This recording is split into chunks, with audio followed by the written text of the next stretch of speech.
For 18 years, our marriage was a dialect spoken by exactly two people. I was a translator of dead languages, specializing in ancient Aramaic and Sumerian, and Elise was a structural engineer. On paper, we were a contradiction. I dealt in the ambiguity of lost words, and she dealt in the absolute certainty of load-bearing walls. But in practice, we were fluent. We had developed a shorthand, a domestic lingua franca, that required very few actual words. The sound of the kettle clicking off meant I'm awake. The specific way she placed her keys on the console meant rough day. We didn't need to conjugate our emotions. We understood the root of the verb. There was a profound peace in this fluency. It was efficient. It was safe. I loved the way she structured our life like a well-edited sentence. Subject, verb, object. No run-ons, no dangling modifiers. We were grammatically perfect. But a language that never evolves is a dead language. And without realizing it, we had stopped inventing new words.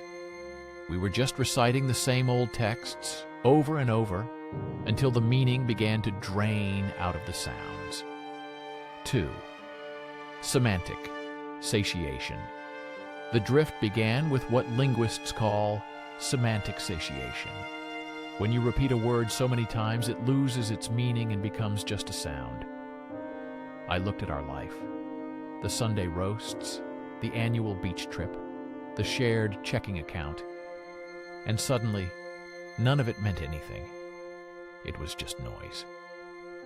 The silence in our house changed. It used to be a companionable silence, a pause for breath. Now it was a redaction. I would sit in my study, surrounded by dictionaries, listening to the hum of the heater, and I felt a desperate need for a new vocabulary. I wanted to say something shocking. I wanted to break the syntax of our evenings. "How was the bridge inspection?" I asked one night, purely out of habit. "Fine.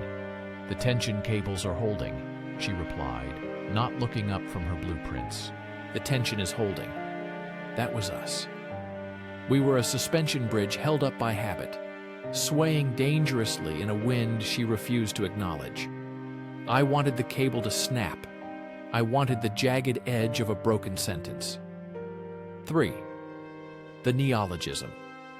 Her name was Katya. She was a visiting fellow in the literature department, a poet. She didn't care about structure, she cared about rhythm. She cared about the way a word felt in the mouth.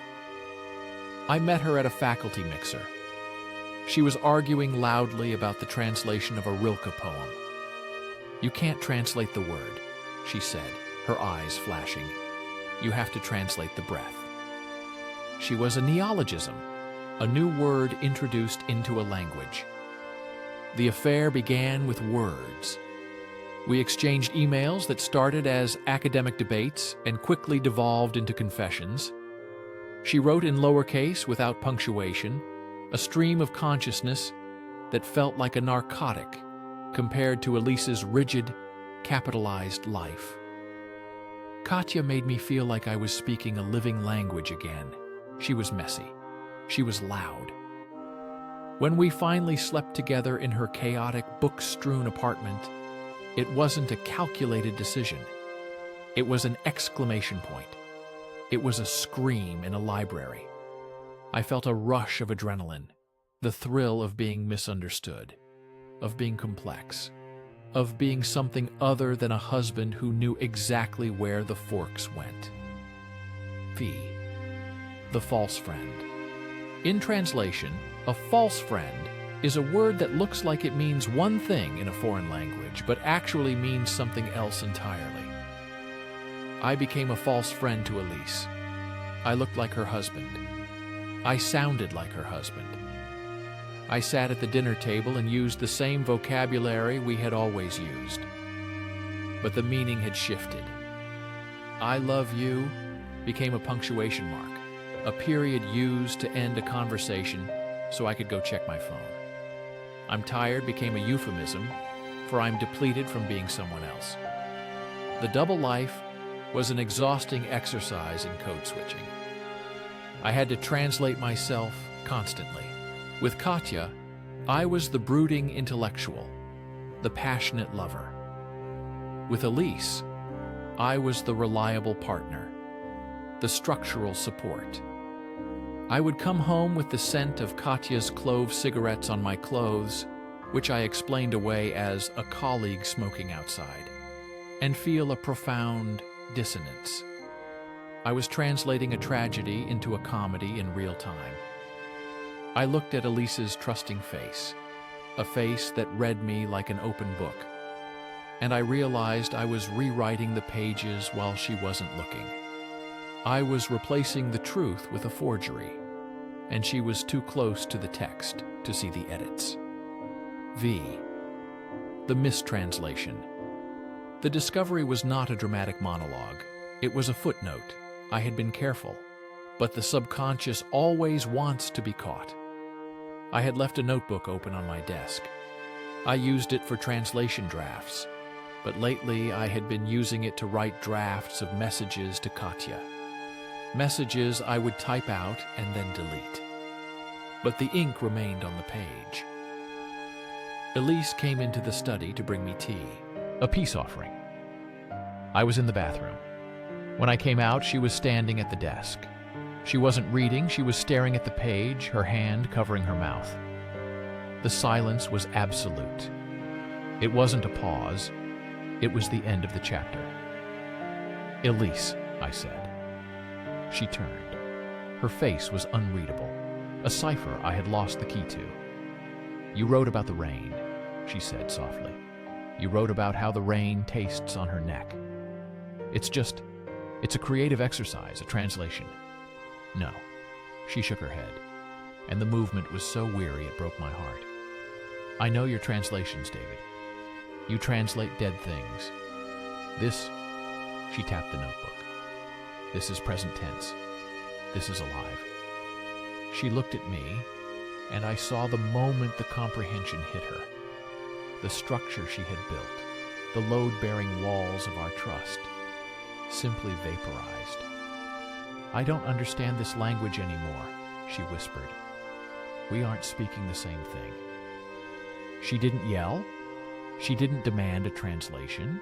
She simply placed the mug of tea on the coaster, a final habitual act of order, and walked out of the room. She closed the door, and the click of the latch was the most definitive full stop I have ever heard. 6. The Dead Sea. Scroll. I live in a studio apartment near the university now. It is quiet. Katya and I burned out quickly. Poetry is beautiful, but you cannot live in it. It lacks structure. Without the illicit thrill of the translation, our relationship was just a series of run-on sentences that went nowhere. I went back to the house yesterday to sign the settlement papers. Elise was there. The house was different.